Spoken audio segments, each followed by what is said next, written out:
What is going on? Welcome to this episode, this hobby of ours, yours and mine. I am your host, D, and in today's episode, we are all about the DOXA watches and sharing this Sea Emerald with you, 200T.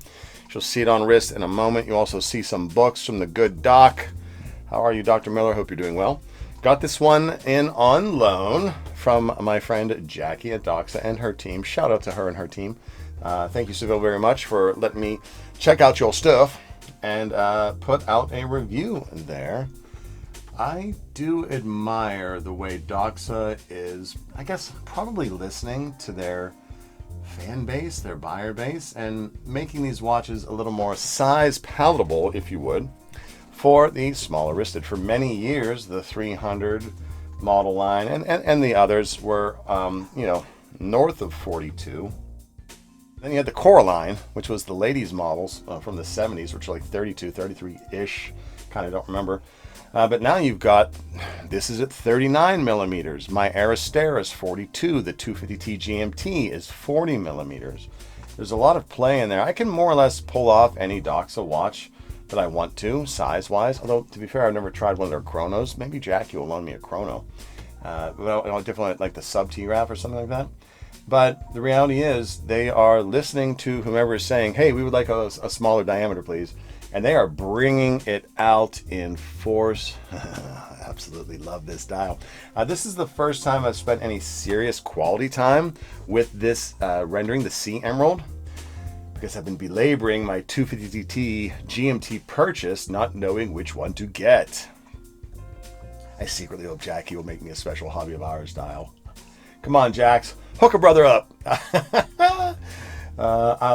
Seriously, I'll send you my specs. But, in the event that Jacque doesn't come through, it's perfectly fine. I think the Sea Emerald could very well make it into my collection as the GMT model. So without further ado, let's hit the deck and check it out. Ba-bam! Getting hands-on with a DOXA today. It is, of course, impossible to think about, to talk about, to contemplate DOXA without sharing some of the watch book love. Dr. Peter McLean Miller. I'm a collector of watch books, and I believe I have every one that he's released. Check out some of the back interviews with him. A superb fellow and just an absolute brilliant guy. Just nice to call him a friend of the channel. And got a weird one in today. Weird, I say, unusual in that I wasn't expecting it. This is the DOXA Sea Emerald. I want to get some glimmer, see that shine, because this colorway is Hobby of Ours approved. It is the sub 200T Sea Emerald. I say it's weird because I was expecting to get in the GMT finally on loan and shout out to the Diamond of DOXA, Jacque and her team for getting this out to me. But there was, I guess, an email conundrum where this one come in, and I'm going to get the GMT later because as I'm recording this, I'm getting ready to head off to wind up in New York City. And going to spend some time with the Diamond of DOXA and my other friends up there. But wanted to, give a little bit of DOXA love here and share this watch with you. It's unusual because so much of DOXA is rooted in the sub, the professional line, and the size of the professional line, even the ice eras, which fit a bit more, bit more palatable for the more smaller of wrist. Keeping in mind, I've got a 6.5-inch wrist. I got nothing on there except my Navy SEAL approved dive gloves. I just like the way the Aristera sat with the books on the table, but this is one of my DOXAs. It's the one I more or less keep around. I love left-hand drive watches, but I also like to buy unusual DOXAs, chiefly in titanium. This is the Time and Tide edition here. Gorgeous one. Shout out to Andrew McCutcheon. I used to have the Mission 31 titanium, sold it, regretted it immediately, but I love me some titanium. I may have to get my hands on with their carbon fiber because the Diamond of DOXA herself informs that titanium shall not be coming along anytime soon. I was hoping for a GMT in titanium, but they made it in that 250T size, so it's not quite as heavy as my Big Bertha 750T. That GMT is 40 millimeters. This one here, 42 millis. This one here, 39 millimeters. I have to hand it to DOXA for playing with that case size to get it on the wrists of more people, because even though the DOXA models going way back to antiquity wear a bit more politely because of the, not quite a UFO shape, but not cushion case either. I guess it's a cushiony, it's a UFO cushion shape. It wears quite well on the lug to lug, but some people, they're a bit timid about it. The orange color is very brash. The reality is, this is the kind of watch you want to take diving with you if you're actually going to go diving. I don't just mean snorkeling, friend. But if you're going to the depths, I mean, obviously, yes, you'll have a computer, dive computer, and probably a guide, to be fair. But, you know, there's a lot of variety, and this one certainly wears very well on me. Now, this is a very different buying decision from the GMT, which looks very similarly.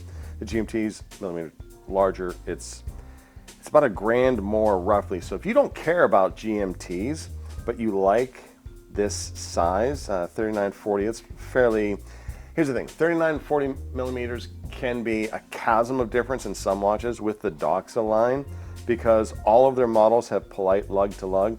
You're going to see a little less gradation, a little less variance between, you know, 1 millimeter of difference, right? But I wanted to give some love to this, and let's take this off of its foam insert. I do rather like these DOXA containers that they ship in, because they are semi-waterproofable, water resistant, so if you go to the beach you can store your stuff in there. But getting up in its business, let's put up some dims. Let's put some numbers up on the board, and while we can still kind of want to get some shine. D, align the bezel before you start the video. What is it, amateur hour? No, it's hobby of hours. All right, so fairly polite. Now you're going to notice I don't like to size the bracelets of loaner watches. I like to be as genteel with a loaner watch as is possible. 39 millimeters, 41.5 on the UFO cushion lug to lug, 10.7, nicely svelte, 18 at the lug, so not bad. You'll notice that I love me some isofrane straps. Gosh, I love isofrane. I wish they'd make something in red. They do make a green, but I don't have it in 18. Otherwise, I may have been tempted to actually put it on here, despite my rule. But the DOXA straps are quite lovely as well, and they come with that same sort of quality clasp. I like to call this the the pasta extension. You know, you're out to lunch, had too much to eat, but bam, you're back to work, and your watch still fits. Love this invention. Love this clasp. But 200 meters is what you're getting with this one. Typically when you see a DOXA reference, 200T, 750T, etc., that's an indicator of the water resistance. Clearly we got sapphire.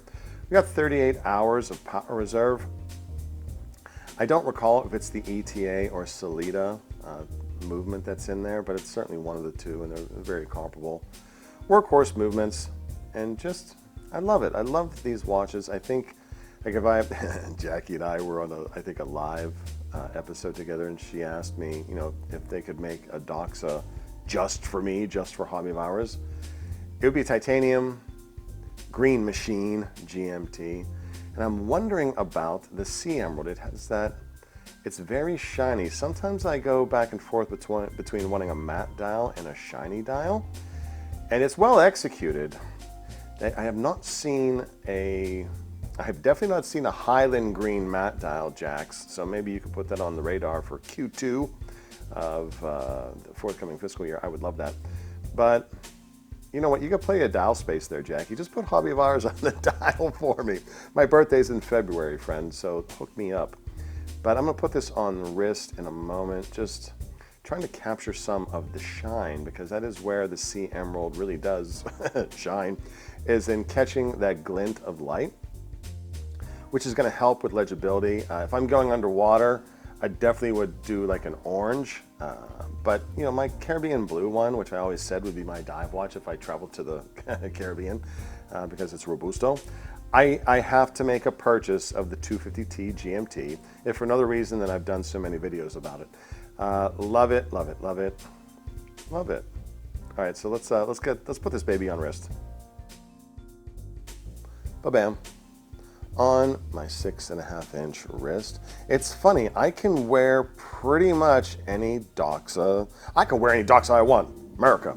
No, I can pull off is a better way of saying it.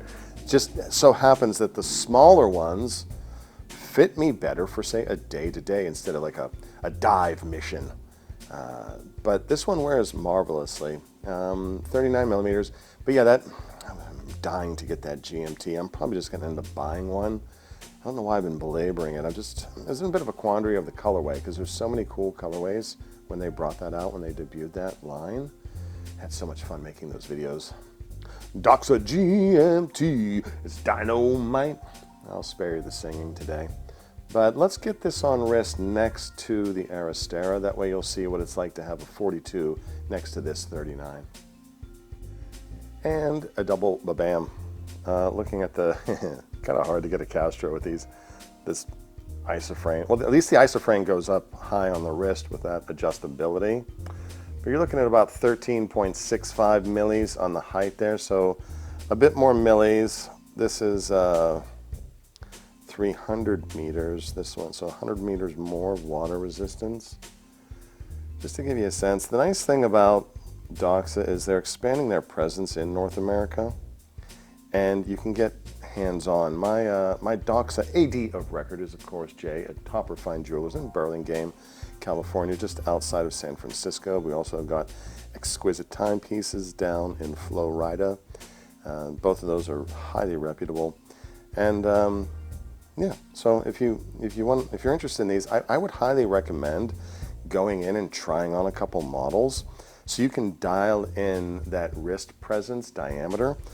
Because if you're under 6.5 inch, you definitely want to go with this kind of lineup. If you're 6.5, 7 inches like me, you can pretty much, the world is your oyster. You can pretty much wear whatever DOXA you want, no matter where you live. It doesn't have to just be in America. But I am a DOXA fan. DOXA is a friend of the channel. Very gracious of them to loan me in watches. And yeah, I gotta say, I think that the watch this is for someone who maybe doesn't need the GMT complication. As I said, there's a bit of a price difference between the two, quite a bit. I'm not going to necessarily quote prices now because those are always in motion, especially with the tariff climate we're in, per se. But just speaking generally, there's about $1,000 difference between this one and its GMT cousin. I don't know why it's so doggone dusty in the crib today. But I just kind of wanted to do like an old school watch portrait. I miss doing these at night when I was doing portraits and shadows. I think it's mostly because I enjoy the portraits and shadows voice. But all right, there she is in all of her glimmering green goodness. Let's head back to the shop. There you have it. Another beautiful baby from the team at DOXA and a lovely book. Do check out the Good Docs book. I'll put a link in the description to get to his website where you can buy them.